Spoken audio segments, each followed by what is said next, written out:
Welcome back, everyone, to Unveiling Islam. Right now, we're taking you through a bunch of issues related to the Quran. We've talked about what the Quran is.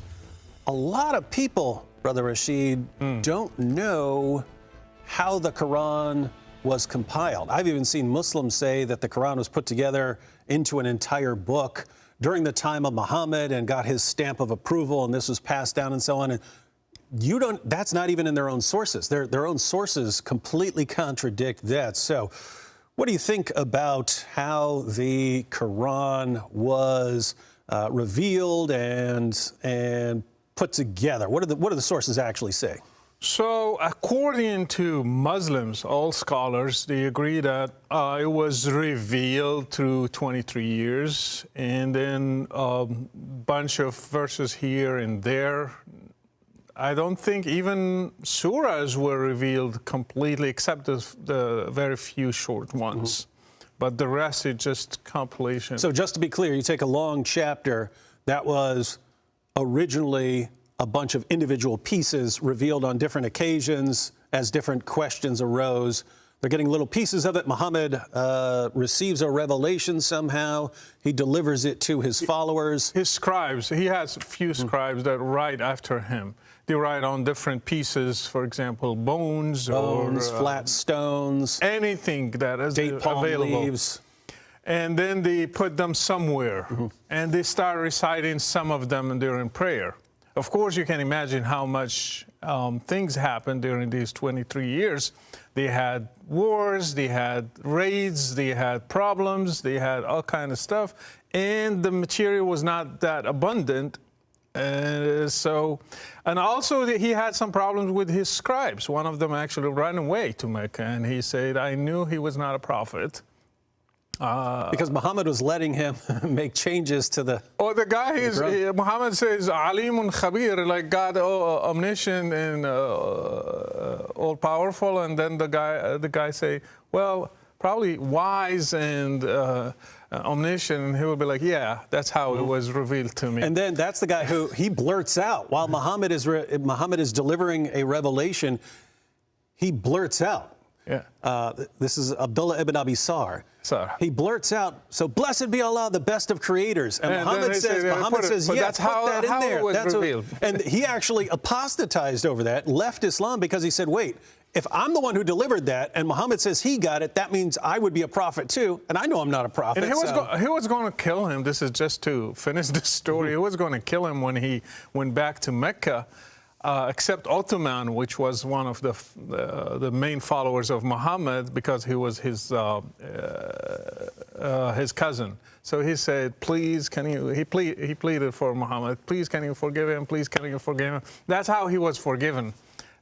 He didn't kill him just because of Ottoman, but he was going to be killed. Anyway, to go back to the story, how the Quran was compiled. This is how it was compiled. When Muhammad died, actually, the Quran was not. People didn't know if it was done, revelation, because he died suddenly. Nobody expected him to die. He just died suddenly. The Quran is not finished.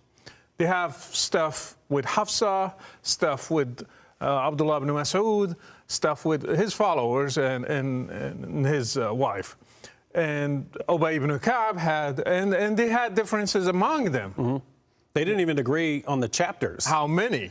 Yeah, some of them have less than 114, some of them has more than 114, and there was a big disagreement. And even Bismillah ar-Rahman ar-Rahim, the first sentence we start each chapter with it, they disagreed. Was it part of the Quran or just a sentence we start with it?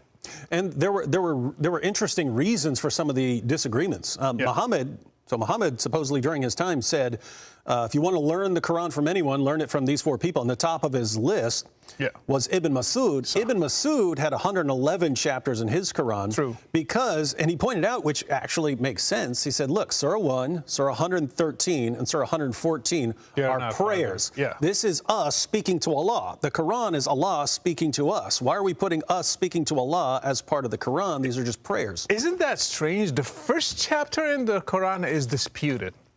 The last two chapters in the Quran are disputed among the first followers. It's not nowadays.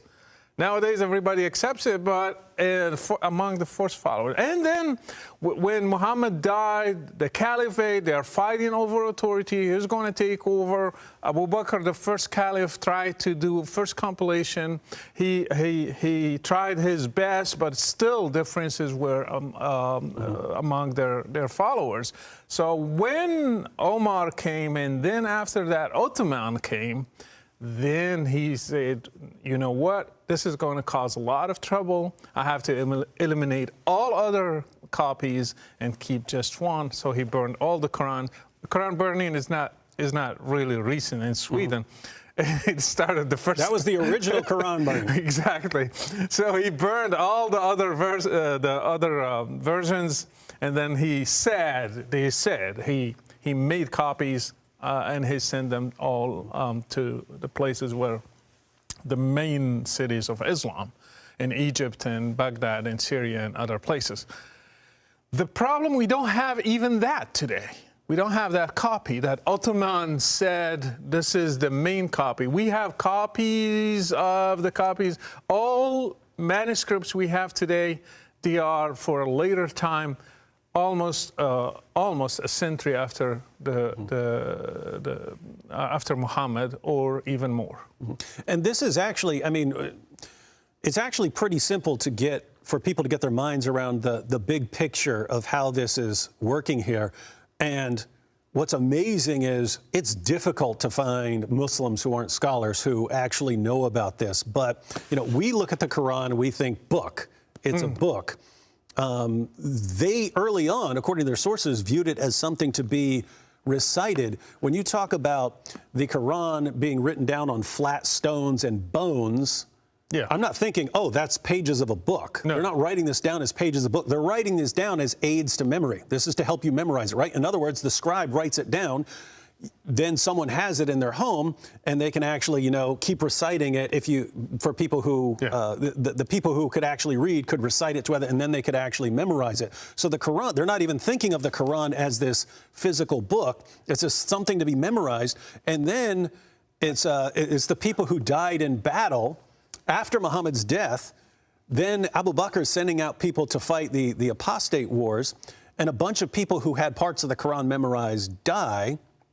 And then Abu Bakr says, we need a physical copy. We need a physical copy so we don't keep losing more and more of the Quran. Yeah. So what's amazing, the entire reason the Quran was put together as a physical book was because so much of it was being lost when the people were dying. And I'm sure that the Quran we have today is probably not even as close as to what was back in the days, because even during the time of Muhammad will be walking and he hears somebody praying, and then he's memorizing a certain verse, and he say, God have mercy on him because he reminded me of certain verses that That's Bukhari. I mean, this is amazing. This is in their own sources that Muhammad is forgetting the verses. Forgetting. So imagine the other ones. Yeah, he also says that Allah made him to forget. That's one the of weirdest thing ever. So he has to come up with a way to justify it. If you are the prophet of Allah and you're forgetting your own revelation, how are you going to explain it to me as a follower? So you have to come up with certain justification. You say, well, God made me forget it because he was going to erase it. Then why he revealed it? But then this guy still doesn't forget it. Oh, yeah. Allah just erased it from your thumb drive, but he forgot that thumb drive. Yeah, and so Allah's making the Muslim community forget a verse, but one guy's memory is too strong. He missed him. And Muhammad is thankful towards him for remembering that. The problem is why he revealed it if he's going to erase it. Yeah. First place. So all to say that through history, the Quran went through many phases, and we lost certain chapters, we lost verses, we lost even some of the context of certain verses. Probably they were attached to others, and they were just separated because this guy had some, the other one had some. Even repetition in the Quran was caused because of that, because some verses are identical to other ones, and they exist in different chapters because you gathered them to a certain order. I gathered them to a certain order, so when we compiled everything, we have repetitions. We couldn't go through everything and eliminate the repetitions, so you just put them together. That explains why the Quran is just chaos in a book. Mm-hmm.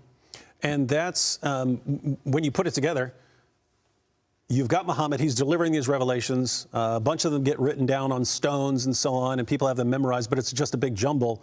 Muhammad dies. They assemble it the best they can, as far as, like, you know, order of their recitations and so on. A bunch of people are dying in battle. Abu Bakr says we need a physical copy, but that's not to be distributed. That's just so they have a physical copy. And then but Islam is expanding rapidly, and you end up with Muslims in different parts of the. Now they're making their own copies of the Quran so that they have them in their areas, but they're ending up with all these differences. And Uthman says, bring them all together. We need to burn them to cover up all these different ways of reciting the Quran. And then I'm giving you an official one.